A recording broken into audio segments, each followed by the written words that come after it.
Welcome to The Key of Imagination. This week we're taking a look at the Twilight Zone episode, The Four of Us Are Dying. We'll talk about our fascination with shapeshifting and impersonation. We'll take a bit of a fun dive into what it might actually be like to have such a gift. And I'll take you through my moments of awe. So, grab your keys, and let's open up this door to the fifth dimension.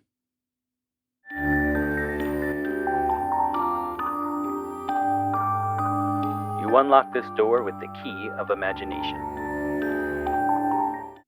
Oscar Wilde famously quipped, "Imitation is the sincerest form of flattery." Therefore, when someone steals your identity and loads a whole bunch of transactions on your credit cards and removes all the money from your bank accounts, just remember, they're just trying to flatter you. In our Twilight Zone episode this week, our main protagonist, Archhammer, is spreading his flattery everywhere, by not only impersonating others, but by outright becoming them in the form of an actual metamorphosis of sorts, altering his facial structure to take on the forms of musician Johnny Foster, gangster Verge Sterig, and finally a boxer named Andy Marshak. Despite the wise words of Mae West that flattery will get you everywhere, the truth is Hammer is going nowhere fast. He soon learns that if you try to take on a person's life, you also have to accept the baggage that comes with him or her. In the case of our boxer, Andy, there's simply too much baggage to carry. Andy's father, believing that he is righteously killing his own son for transgressions against humanity, murders Hammer instead. And as our multi-facetted protagonist lies there on the floor, his face changing back and forth between all of the dead men that he embodied, we realize that we are witnessing the death of not one man, but of many. The Four of Us Are Dying is directed by John Brom, teleplay by Rod Serling, but based on a short story by George Clayton Johnson. And there's another new name for us. This is like Pokemon, you gotta collect them all. George Clayton Johnson will be responsible for some great episodes going forward. It originally aired on January 1st, 1960. As for the cast, there are quite a few, and I think they're all worth mentioning here, starting with Harry Towns as Archhammer, Ross Martin as Johnny Foster, Philip Pine as Virgil Sterig, Don Gordon as Andy Marshak, Peter Bracco as Andy Marshak's father, and Beverly Garland as the nightclub singer Maggie. Grams Jr., in Unlocking the Door, relays that there were some concerns about Beverly Garland's voice for the singing scene. The actor was being called upon to sing a rather well-known song, One for My Baby and One More for the Road. Garland recalls, quote, "They were concerned about whether or not my voice would be acceptable. I think they were considering another actress or singer for the soundtrack and record the song into the soundtrack. But that's me singing in that episode." I think she does a lovely job singing the song, and the sad vocal style mixed in beautifully with her lugubrious dialogue, and it makes it a good call in my opinion to let her handle both, because the two different worlds kind of mix really well together. Grams Jr. also relays a story about George Clayton Johnson's career.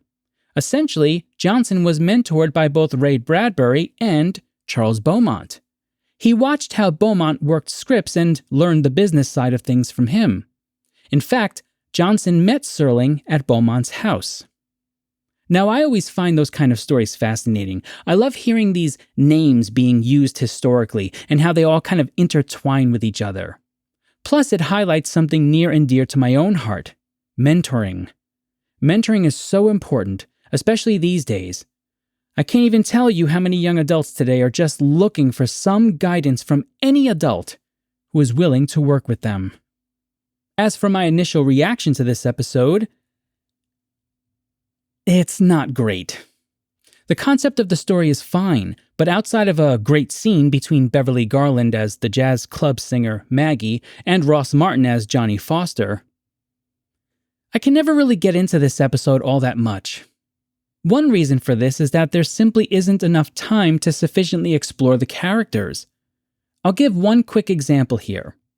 At the end of the scene I just alluded to with Maggie and Johnny, when Hammer leaves the club and takes on a new face, he gives us a kind of soliloquy about never having had a woman who loved him like that before. So why not go away with Maggie? But that's actually a really interesting storyline to pursue. The idea that maybe he would have thought about going clean on her account, or maybe she would have come to realize that he's no good. I think it would have actually been much more interesting and maybe even meaningful if Maggie either shot him at the end, or if he had made a decision to clean up his act, only to get killed for changing one last time. That would have introduced some much-needed depth for this episode. The story for me is just a bit thin. Question 1. Is it really so far-fetched to think that this type of shapeshifting could be in our future? Believe it or not, this question took me forever to figure out how I wanted to approach it. I ultimately settled on 2 different approaches that I thought were relevant to our discussion, namely flesh and digital impersonations. Additionally, I broke down both parts into 3 subcategories: the look, the sounds, and the feel. Those are the 3 main parts of impersonation. So let's get into the analog stuff first, the flesh. In terms of the look, we're talking about plastic surgery here. Now, I think people today tend to have a negative kind of association with plastic surgery because of magazines, social media, and celebrity culture.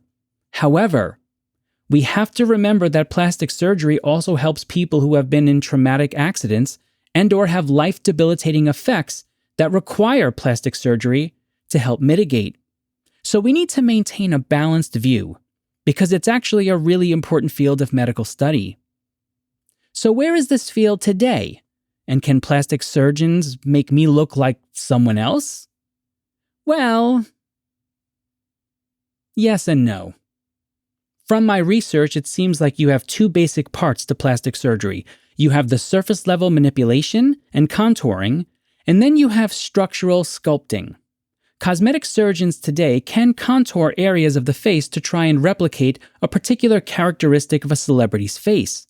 But can you bring in a picture of Brad Pitt and Cindy Crawford? Can you tell I'm a Gen Xer with those examples? Can you bring in those examples and tell your plastic surgeon to, come on, make it happen? No. The following comes directly from the American Society of Plastic Surgeons website. Quote, "Photo editing software can make anybody look like anything, but you can't do that surgically or with the needle and injectables. One of the problems we've gotten into with celebrity and Instagram is that we've kind of made plastic surgery a picture book, and patients feel like they can just say, I want Bella Hadid's nose, and that somehow we can just deliver that like we order them on Amazon, and it gets delivered in 72 hours. End quote. I was actually happy to see this on the website directly. People, especially young adults, are truly struggling with the concept of social media perfection. Filters and glitters flying everywhere. If you see that someone with a pretty filtered face is garnering 1 million likes, it's easy to think, I would like 1 million people to like the way I look. And so you can kind of understand why people would get cosmetic surgery for the wrong reasons. But yes, again, remember, there are right reasons too. Remember, we need to maintain a balanced look here. Here's an interesting take from the American Society of Plastic Surgeons. Quote, if patients are using words like, I want to get rid of, I want to remove, I want to eliminate, those are red flags, cautions New York City-based plastic surgeon David Schaefer. You can't use such absolute terms like, get rid of this line. You have to be happy with softening a line or improving a contour. So much of our nose, jaw, and chin are skeletal in nature, explains Dr. Pittman. So unless you're going to start moving bones around, that's kind of who you are. End quote. What about moving some bones around? After all, Arch Hammer from our Twilight Zone episode isn't interested in making himself look 10 years younger for a high school reunion. Can we actually restructure someone to look different? It seems to me to be a hard no, with a soft yes on the horizon. My understanding after going through the research is that the face is actually really difficult to work on, especially when it comes to craniofacial bone operations. There are so many ligaments, blood vessels, and moving parts that can be easily severed and not so easily reattached. However, I dove into some of the work being done at Johns Hopkins, and it seems like there have been some great strides being made to help people. For example, I found a wonderful video of an Iraq War veteran who, because of an explosion, lost a lot of the bone structure around his mouth, which made it very difficult to eat and to maintain healthy teeth and gums. Through surgery, they were able to give him back that ability to eat, which is pretty darn amazing. Ultimately, these kinds of procedures carry genuine risks, and they should only be done by someone who really understands that this is a medical surgery. People have died from both complex cosmetic surgeries and reconstructive surgery, so it's not really something to take lightly. And if we combine these procedures with someone who is struggling from some severe case of dysmorphia, we have all the components we need to produce tragic results. So let's bring this back to the original question and connect it with our episode. Arch Hammer is able to focus deeply enough that he can not only move around the surface skin of his face, but he can clearly move bones and cartilage as well. That seems highly unlikely in any kind of scientific way without major surgery. In order for this to happen in reality, at least as of now, we would have to bring in some kind of magic or divine intervention. Or the Twilight Zone. And although it seems unlikely that we can structurally change an individual to look like someone else, especially if they don't bear an initial resemblance to that other person, can I see our technology getting good enough that we can literally restructure an entire face? Well, certainly not in my lifetime. But, and here's why I enjoy doing this show.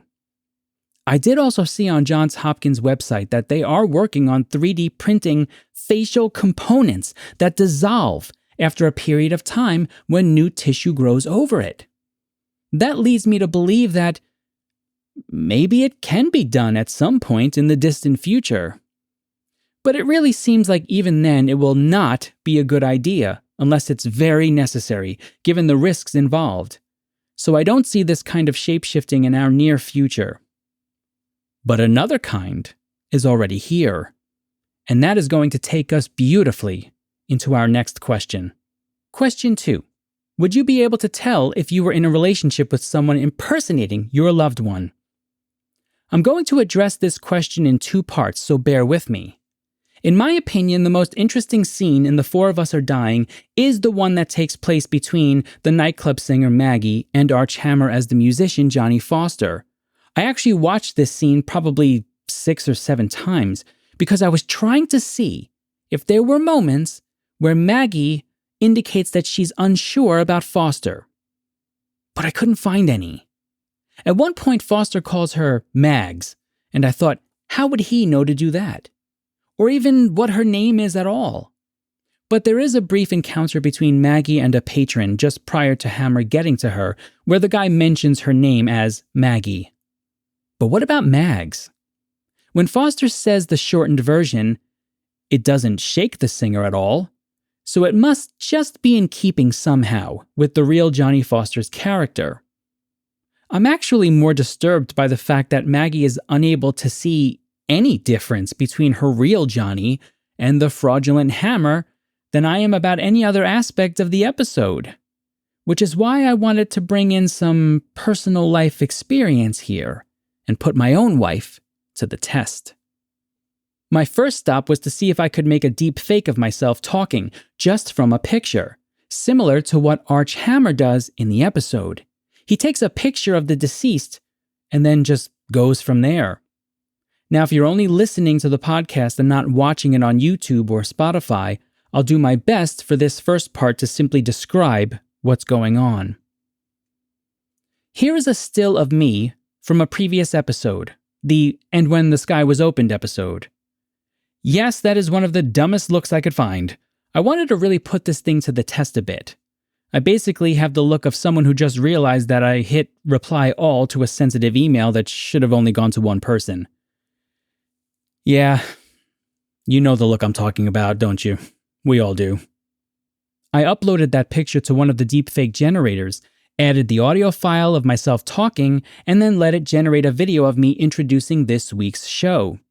Here is the video that it produced. Welcome to the Key of Imagination. This week, we're taking a look at the Twilight Zone episode, The Four of Us Are Dying. We'll talk about our fascination with shapeshifting and impersonation. We'll take a bit of a fun dive into what it might be like to actually have such a gift, and I'll talk about my moments of awe. So, grab your keys, and let's open this door to the fifth dimension. Honestly, it's not bad. I look and sound a bit like Arnold Schwarzenegger from Kindergarten Cop. You know, when he's interviewing the children, and he's like, I have some questions, and I want them answered immediately. It's not very welcoming. Would this fool anyone? No, not at all. Certainly not my wife. But I have seen videos from professionals who really know what they're doing. And let's be honest, they're pretty close to absolutely nailing the visuals of deepfakes at this point. Enough so that we should probably start to be concerned? But maybe that's a discussion for another time. Deep down, I knew that the video side would never work. But what about the audio? What I didn't really tell all of you is that the audio that you heard along with that video was not me at all. It was generated completely by AI using a speech that I uploaded with basically none of the words that I actually use in that introduction. I called my wife over and asked her to comment on the opening audio, only I played the AI version for her and didn't tell her that it wasn't me. She, being the wonderfully supportive person that she is, said, "It's fine. It sounds like it's going to be a good episode." So I pushed her a bit. And I asked her if she had any thoughts for improvements. She did add, "Well, it's pretty stiff. It doesn't sound like your usual enthusiasm." I have to say, that made me feel better, to hear her skepticism come out there. I told her that it was purely AI generated and we had a little discussion about it. She did admit that she thought it sounded odd, because of course she knows my cadence and speech patterns, and that part of it sounded off. As a matter of fact, for many of you who have been with me now for quite a while, you probably heard that as well and thought, that doesn't really sound like him. She did admit, however, the tonality of it, the actual sounds being produced, did sound like me. And if given the right script, it probably could fool her. And I agree. I think it absolutely would work with family members who have known me my whole life, as long as the speech is crafted well. It's funny. Because of this episode, we decided to implement a safe word. Hey, get your minds out of the gutter. What I mean is we now have a safe word for requests over the phone that we think seem odd. When I started to research how scammers are starting to really use this technology to get money from others, I was devastated by one particular news story involving a fake kidnapping. I'll briefly relay it here. A mother received a phone call from who she thought was her daughter. In the background, you can hear men screaming. The daughter is pleading with her mother to help her. A man gets on the line and basically says, "We have your daughter. If you want to see her again, you better send money. And if you tell anyone about this, we'll hurt her." Now the woman called the police. And when the police contacted the daughter who was living outside of her parents' home, the daughter had no idea what was going on. She was fine. It was all an AI scam. Think about how terrifying it must be to be in this situation, if that's you receiving this call about a loved one. You know, I suppose I remain naive, but it still does amaze me how easily, as a species, we can recognize the worst possible ways to use amazing technology. Okay, so once again, we've strayed far away from our episode and our question. I apologize like usual. Let me start to build the bridge back to the Twilight Zone. Hammer is able to trick Maggie because she doesn't really see her Johnny. She sees what she wants to see, the fantasy of him, the part of him that only wants her. When you really dive into the dialogue of the scene, you realize that Johnny, the real one, probably had some fun times with Maggie. But he also probably never spent much quality time with her. She even admits as much toward the end of the conversation. Her body language becomes very rigid, as if she knows that the fantasy between the two is about to break. She asks him, "So how long are you with us? Is this a stop between trains, Johnny?" Clearly, this is a relationship of multiple visits, but short durations. She doesn't really know him. So my mind goes to two places here. Had they been able to run away together, she would have either seen through the disguise eventually, if she did know Johnny at all, or she would have simply learned about Hammer and maybe even fallen in love with him, only to have her heart broken at some point later. Either way, I was glad that she didn't have to go through any of it. As much as I would love to romantically proclaim that my wife and I know each other so well that our love would pierce the veil of any chicanery like a spear through jello. Spear through jello? Did I write that? Oh, I did. Never mind. As much as I would like to say that our love could not be duped, the truth is, we absolutely could be tricked. However, I will say this. With the increasing levels of anxiety and the difficulties that I'm seeing in many young adults today in terms of starting and building meaningful relationships, as many of my old head friends can attest to in the comments section below, and you should to back me up here, one of the best reasons why strong, long-term relationships are so rewarding is because the other person knows your flaws, your quirks, the most vulnerable parts of you. It is in those negative spaces that trust and love are reinforced. When my wife heard the AI recording, she didn't want to hurt my feelings and say that it's stiff and boring.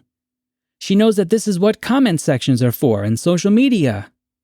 Instead, she knew that if the rest of the world decided that it thinks I'm the worst content creator that has ever existed, that I am absolutely unlistenable to, there would always be at least one person in this world who loves to hear me talk and thinks that what I have to say is worth hearing.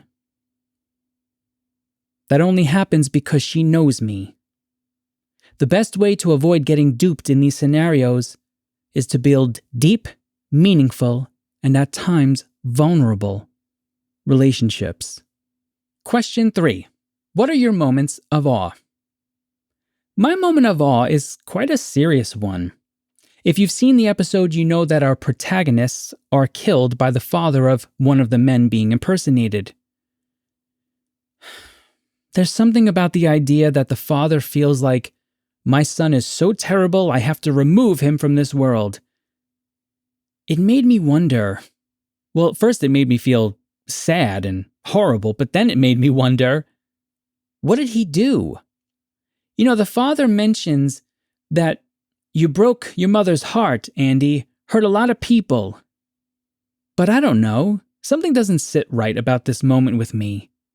It's almost like it ramps up the tension too much. Plus, is the boxer figure actually dead? Isn't Andy still alive? What happens when Andy shows up to Thanksgiving and his father's like, "Oh, you survived me shooting you. Pass the stuffing, son." And how is Andy going to feel? "Sure, Pops." Wait, what? That's probably a good place for therapy to step in, don't you think? As for my rating, yeesh. I mean, I don't particularly like this one all that much. But as I think I've said before, Twilight Zone is like pizza. Even when it's bad, it's still pretty good. I'm going to give this episode a lower upper tier. The acting is fine. The cinematography is interesting at times, but I need more of a payoff from the characters, more connections, and more movement from the story. Next time, we'll be taking a look at Third from the Sun, and here are your questions to consider as you watch. Question 1. How pessimistic was Serling's audience regarding atomic destruction around the time that this episode aired in 1960? Question 2. How does Sturga's profession as a scientist impact our reading of him as a character? And question 3, what are your moments of awe? You know, this episode is actually a great example of why I love doing this show. I'm not a big fan of this particular one, as you already know, but after diving into some of the themes and specifics around it, I enjoyed the episode more. Hopefully this show will have the same effect on some of the episodes that you don't particularly love as well. I've got a couple of YouTube channel shoutouts, starting with BrooklynGal6334, who commented on my Time Enough at Last episode, quote, "As an introvert, I need that time alone to think clearly, plan my day, and veg out. I also need to do something I enjoy while I have a little peace," end quote. Brooklyn Gal, I'm with you 100% on that. I spend a lot of time with people in the classrooms and with my colleagues at meetings and conferences and stuff like that. I need carefully orchestrated moments throughout the day of just pure silence. There are even times in the early morning where I literally do not even want to hear my own inner monologue. I just want to drink some coffee, consume something interesting or stupid on YouTube, and literally just exist. Because that's about all that I can do sometimes in that moment, is just exist. I appreciate the input, Brooklyn Gal. And if you're really from Brooklyn, you're a fellow New Yorker, which is really interesting because I keep running into people who love the Twilight Zone from New York. But I guess New York is a bit of a Twilight Zone at times, isn't it? I think so. Samuel Wright 9907 also commented on the same episode, quote, "I love this channel. Feels like a class I would have taken in school," end quote. Samuel, thank you so much for taking the time. You know, I might end up teaching a Twilight Zone themed class next year, which would be great, but there's still a bit of back work that has to go into that for it to actually happen. That being said, I've always found that the best classes were ones that were taught by teachers who genuinely loved the material, and ones that were learning along with the students, in the sense that the instructors are also gaining valuable insights from the interaction with the students. I also preferred the ones who were not afraid to admit that they're human and trying to find answers to the same big questions that the rest of us are on this planet. I hope that those approaches come through with these episodes. I don't have all the answers. I'm not an expert here. I do love the material, and I am learning from all of your comments. So thank you.